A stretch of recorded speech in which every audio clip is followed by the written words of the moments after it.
नमस्कार फ्रेंड्स, ललित कला ज्ञान में आप सभी का स्वागत है। तो फ्रेंड्स, यहाँ पे मैं आपके लिए ड्राइंग का टीजीटी ड्राइंग का पेपर लेकर के आया हूँ जो दिल्ली बोर्ड का है, DSSB का। और आज ये वीडियो रिकॉर्ड हो रहा है 17 मार्च 2023 को वीडियो रिकॉर्ड कर रहा हूँ मैं 17 मार्च 2023 को। और इसी के साथ में ये वीडियो लेकर के आए हैं। ये वीडियो जो है ये पेपर है और ये पेपर 2021 में ही हुआ था, नवंबर 2021 में हुआ था ड्राइंग का। और ये टीजीटी का है, किसका है? टीजीटी आर्ट का है, टीजीटी आर्ट का।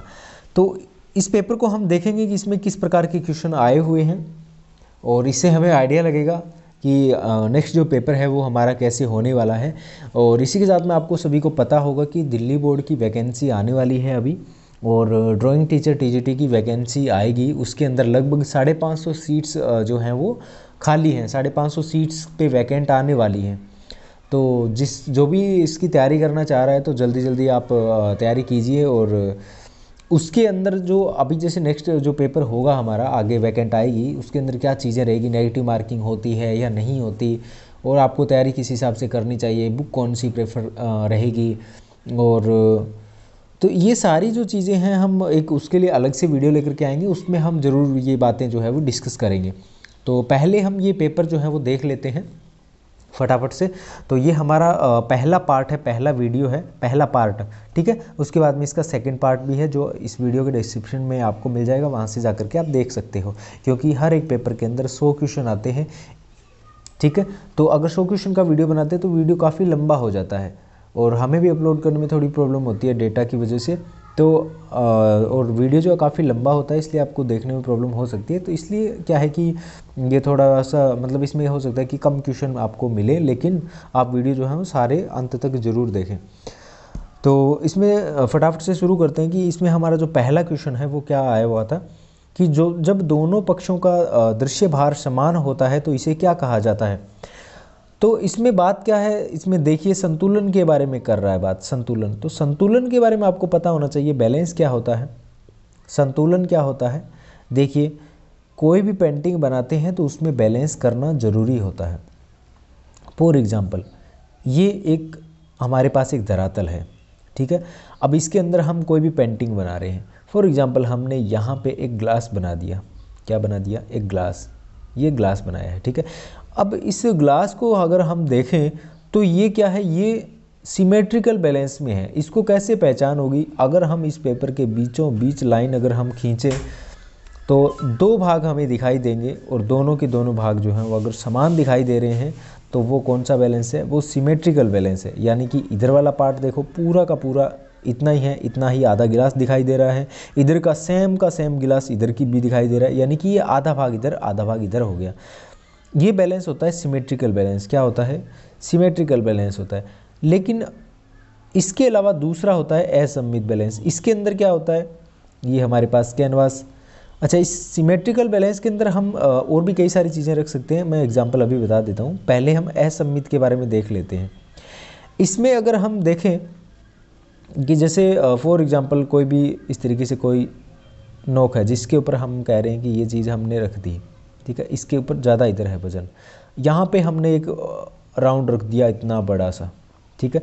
अब इसको बैलेंस करने के लिए यहाँ पे अगर इतना बड़ा सा राउंड अगर यहाँ पे रख देते हैं तो ये इधर की तरफ झुक जाएगा, गिर जाएगा, ये बैलेंस नहीं होगा। तो यहाँ पे क्या है, इससे छोटे वजन का कुछ रखना पड़ेगा। तो ये छोटे वजन का हमने रख दिया यहाँ पे राउंड, ठीक है। तो ये क्या है, ये इसमें बैलेंस हो गया है। अब ये जो बैलेंस है, अब यहाँ पे लाइन ड्रॉ करके देखते हैं, ये इसका सेंटर है। इसका सेंटर पॉइंट कहाँ है वजन का? ये यहाँ पे है सेंटर पॉइंट। तो यहाँ पे लाइन ड्रॉ होगी और यहाँ पे जब लाइन ड्रॉ करते हैं तो इसमें हम देखते हैं कि यहाँ पे तो क्या है, बड़ा बिंदु है छोटी लाइन, और यहाँ पे बड़ी लाइन छोटा बिंदु, लेकिन है तो बैलेंस। तो ये कौन सा हो गया? ये असममित बैलेंस हो जाता है।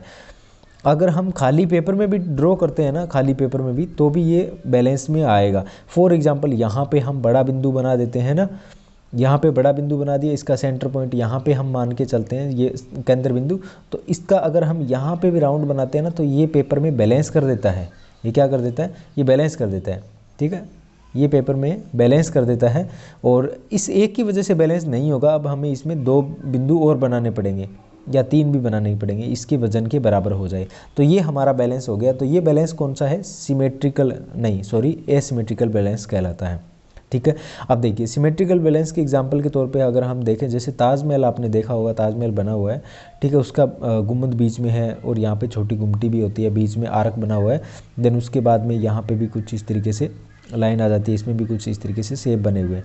अब इसमें अगर हम देखें यहाँ पे बीचों बीच लाइन खींचें, अगर बीचों बीच लाइन खींच करके देखें तो क्या है, यहाँ इस वाली साइड का जो पार्ट है ना, इस वाली साइड का जो पार्ट है, ये वाली साइड का जो पार्ट है,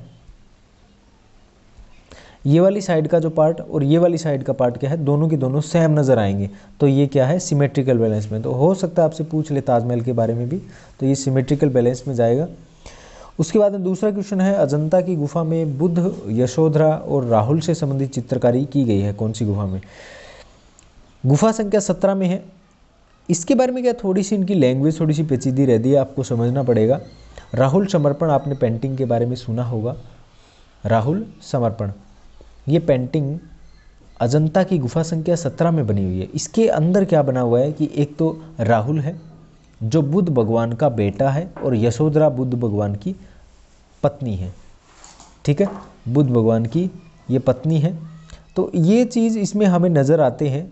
तो इसी से आइडिया है कि बुद्ध और यशोधरा और राहुल ये तीनों अगर हमें मिलते हैं तो एक साथ वो गुफा संख्या 17 में ये पेंटिंग है, राहुल समर्पण। इसी पेंटिंग के अंदर ये 3 दृश्य हैं, ठीक है, ये 3 पार्ट्स हैं इनके अंदर, राहुल समर्पण, गुफा संख्या 17। इसके बाद नेक्स्ट क्वेश्चन देखिए, एक ऐसी तकनीक जो द्विआयामी पृष्ठ पर त्रिआयामी जगत को निरूपित करती है, यह समतल पृष्ठ पर दिक् स्थान और गहराई का भ्रम उत्पन्न करती है, तो ये क्या चीज़ होती है? इसके बारे में सिंपली हम देखें कि एक चीज़ है पर्सपेक्टिव, जिसको बोलते हैं परिप्रेक्ष्य। इसमें कहा जाता है कि द्विआयामी धरातल पर त्रिआयामी जो प्रभाव दर्शाया जाता है, जो इफेक्ट दर्शाया जाता है, जो भ्रम उत्पन्न करवाया जाता है, वो परिप्रेक्ष्य कहलाता है। क्या कहलाता है? परिप्रेक्ष्य कहलाता है। फॉर एग्जाम्पल, हम जैसे कोई ड्राइंग बनाते हैं तो हमने देखा होगा, पहले हम जैसे कोई स्क्वायर बनाते हैं, ठीक है, जैसे यहाँ पे हमने ये एक स्क्वायर बना दिया। अभी ये क्या है, ये 2D में है। किस फॉर्म में है? 2D फॉर्म में, क्योंकि इसकी ये क्या होगी, चौड़ाई, और ये क्या होगी, लंबाई। ये धरातल भी है ना, अगर कैनवास है, धरातल है, तो भी लंबाई चौड़ाई होती है इसमें। तो ये क्या है, ये द्विआयामी, कोई भी धरातल होता है ना, वो द्विआयामी होता है इसमें, क्योंकि इसमें लंबाई और चौड़ाई 2 डायमेंशन है, केवल लंबाई और चौड़ाई। और जब इसकी हम गहराई प्रदर्शित कर देते हैं, या फिर चौड़ाई के अलावा ये देखिए ऊंचाई प्रदर्शित कर देते हैं, ये यहाँ पे, ठीक है, लंबाई के अलावा ऊंचाई भी प्रदर्शित कर देते हैं कि ये इतना ऊंचा है, या फिर लंबाई और ऊंचाई है और चौड़ाई बन गई, 3 अगर आ जाती है, इसमें ऊंचाई भी शामिल कर ली जाती है, तो ये क्या है, त्रिआयामी प्रभाव आ जाता है। इसमें क्या है, हमें छाया प्रकाश दर्शा करके हमें इसका 3D जो इफेक्ट है वो देना पड़ता है। ये 3D इफेक्ट हमने दे दिया क्योंकि इसमें हमने क्या है, छाया प्रकाश बना दी है, तो ये 3D लग रहा है। अभी देखें तो त्रिआयामी जो है वो लग रहा है। तो ये परिप्रेक्ष्य कहलाता है। क्या होता है? परिप्रेक्ष्य, यानी कि द्विआयामी धरातल पर त्रिआयामी प्रभाव दर्शाना। इसी के साथ में आपने देखा होगा कि रेल की पटरियां जो है एक बिंदु पे मिलती हुई दिखाई देती है, एक बिंदु पे मिलती हुई दिखाई देती है। तो ये भी क्या है, ये भी पर्सपेक्टिव में आती है, ठीक है, ये भी एक बिंदु पे मिलती है। जैसे इधर क्या है, ये रेत के टीले हो गए बड़े बड़े, इधर पटरियां जा रही है, और इधर पेड़ जो दिखेंगे ना, वो भी इस लाइन में, इस डायरेक्शन में दिखेंगे यहाँ पे, ठीक है, ये यहाँ पे पेड़ हो गए, तो ये भी इस बिंदु पे मिलते हुए दिखाई देंगे। यहाँ पे ये पहला इतना बड़ा, दूसरा इतना, तीसरा फिर इतना इतना इतना, इसके बाद ऐसे पेड़ होते जाएंगे। तो ये क्या है, ये भी एक छाया प्रकाश के माध्यम से, रेखाओं के माध्यम से भी हम ये पर्सपेक्टिव जो है वो दर्शाते हैं। ठीक है दोस्तों, तो ये याद रखना। इसके बाद नेक्स्ट क्वेश्चन देखते हैं, निम्नलिखित में से किस कलाकार ने न्यूक्लियर रागिनी चित्र बनाया है? न्यूक्लियर रागिनी जो चित्र बनाया है वो किसने बनाया है? ए रामचंद्रन ने। किसने बनाया है? ए रामचंद्रन ने। तो इस प्रकार से आर्टिस्ट से संबंधित भी क्वेश्चन हमसे पूछते हैं। नेक्स्ट क्वेश्चन देखिए, सिगिरिया गुफा जो कहाँ पे पड़ती है? श्रीलंका में पड़ती है सिगिरिया गुफा।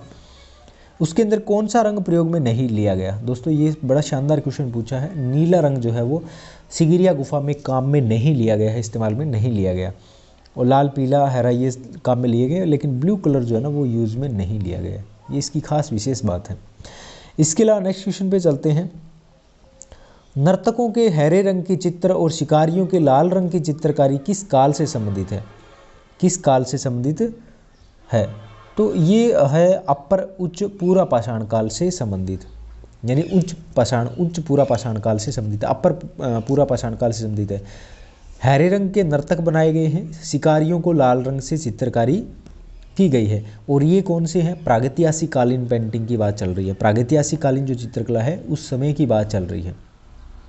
ठीक है दोस्तों, अब इसमें क्या है, आप देखिए सबसे पहले क्या होगा,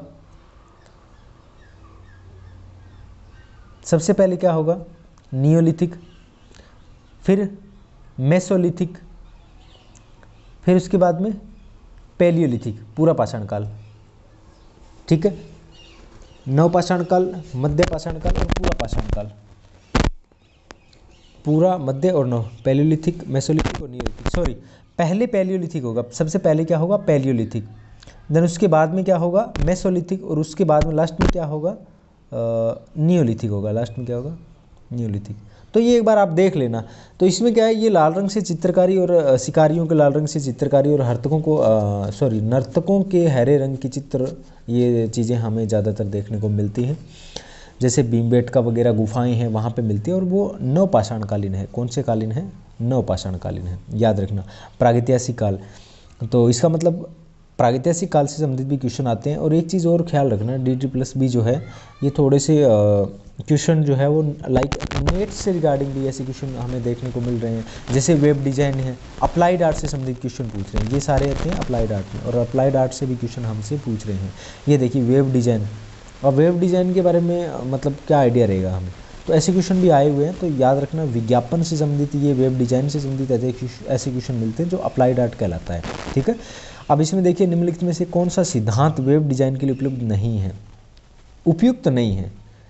वेब डिज़ाइन जब किया जाता है तो उसमें निकटता, सामीप्य, ये चीज़ें ध्यान में रखी जाती है। निरंतरता, ये चीज़ें है ना, ये चीज़ें काम में आती है। समानता भी आती है काम में, बट मार्ग निर्णय ये काम में नहीं आता, वेब डिज़ाइन में काम में नहीं आता। वेब सर्च करते हैं ना, जैसे गूगल सर्च इंजन है, सर्च में मार्ग निर्णय है कि कौन से गूगल सर्च करना है, क्रोम सर्च करना है, लाइक सर्च में पहले ये आना चाहिए फिर ये आना चाहिए, तो वो चीज़ें सर्च में आती है। वेब डिज़ाइन अगर कर रहे हैं ना, वेबसाइट को डिज़ाइन कर रहे हैं, तो उसमें ये निरंतरता, समानता, निकटता, वो जो ड्राइंग में जो इंस्ट्रक्शन फॉलो होता है ना, वही वेब डिज़ाइन में भी फॉलो होता है इंस्ट्रक्शन। याद रखना ये चीज़, ठीक है। और ये देखिए कि मतलब एक तरीके से ये क्वेश्चन मतलब नेट के जैसे क्वेश्चन आते हैं ना, उसके जैसे क्वेश्चन है। आगे भी और सारे क्वेश्चन आए हुए हैं, आप देखना, ठीक है।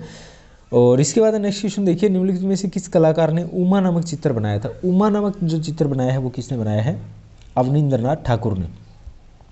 अवनींद्रनाथ ठाकुर के द्वारा बनाया गया। तो आर्टिस्ट और उनके काम के बारे में पूछा गया है। अब देखिए, आनंद कुमार स्वामी द्वारा किस शैली को पश्चिमी भारतीय शैली कहा गया? गुजरात शैली को। कौन सी शैली को कहा गया है? गुजरात शैली को। ये मध्यकालीन चित्रकला है। कौन सी है? मध्यकालीन चित्रकला, जो पाल शैली से स्टार्ट होती है। पाल शैली, जैन शैली, गुजरात शैली, देन उसके बाद में जो लास्ट में है अपभ्रंश शैली। अपभ्रंश शैली को नाम अपभ्रंश किसने दिया था? राय कृष्ण दास ने दिया था। और ये पश्चिमी भारतीय शैली किसने कहा था? गुजरात शैली को, वो आनंद कुमार स्वामी ने कहा था। तो ये ऐसे क्वेश्चन जो है वो बनते हैं। तो आपको इस तरीके से क्वेश्चन जो है आपको पेपर समझ के ही स्टडी करनी है आपकी, ठीक है, स्ट्रेटेजी अपनी तैयार करनी है। उसके बाद में नेक्स्ट क्वेश्चन पे चलते हैं। निम्नलिखित में से किस कलाकार ने धातु के शटर पर महालक्ष्मी का चित्र बनाया? धातु के शटर पर, तो वो कलाकार है अतुल डोडिया। कौन है? अतुल डोडिया है, जिन्होंने धातु के शटर पर महालक्ष्मी का चित्र बनाया है। तो ये क्वेश्चन बहुत बार रिपीट भी होते हैं, एक बात ये भी ख्याल रखना, बहुत बार रिपीट होते हैं। एक बार ऐसे पूछा था कि अतुल डोडिया के द्वारा निम्नलिखित में से कौन सा चित्र बनाया गया है, इस तरीके से। यही था वो, धातु के शटर पर महालक्ष्मी। ये ऑप्शन में दे दिया, ऑप्शन का क्वेश्चन बना दिया। इसके बाद में नेक्स्ट क्वेश्चन पे चलते हैं। निम्नलिखित में से कौन सा षडंग स्वरूप की अनुभूतियों से संबंधित है? यानी कि जो षडंग होते हैं, तो षडंग का आपको पता होगा, कला के 6 अंग के रूप में जो जाने जाते हैं। जैसे उसका एक फॉर्मूला भी तैयार किया गया है, और ये कहाँ से लिया गया है ये बात भी आपको पता होना चाहिए। वात्स्यायन के कामसूत्र का टीकाकरण किया था जयपुर के दरबारी पंडित थे यशोधर नाम के। उन्होंने जयमंगला नाम से ग्रंथ लिखा था। 11वीं-12वीं सदी की बात है वो, 11वीं लगभग 12वीं सदी की बात है, ठीक है। जयमंगला नाम से ग्रंथ लिखा था, जयमंगला। और उस लिखने वाले ग्रंथकार का नाम है जयमंगला।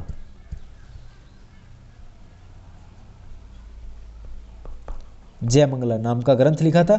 और ये किसने लिखा था? यशोधर पंडित ने लिखा था और ये वात्स्यायन के द्वारा लिखित कामसूत्र का टीकाकरण किया था। जयमंगला नाम से ग्रंथ लिखा। इसी ग्रंथ के अंदर यशोधर पंडित ने षडंग नाम से एक सूत्र लिखा था। जो सूत्र था रूप भेदा प्रमाणानि भाव लावण्य योजनम सादृश्यम वर्णिका भंग इति चित्र षडंगकम। ये आप सभी को याद होना चाहिए।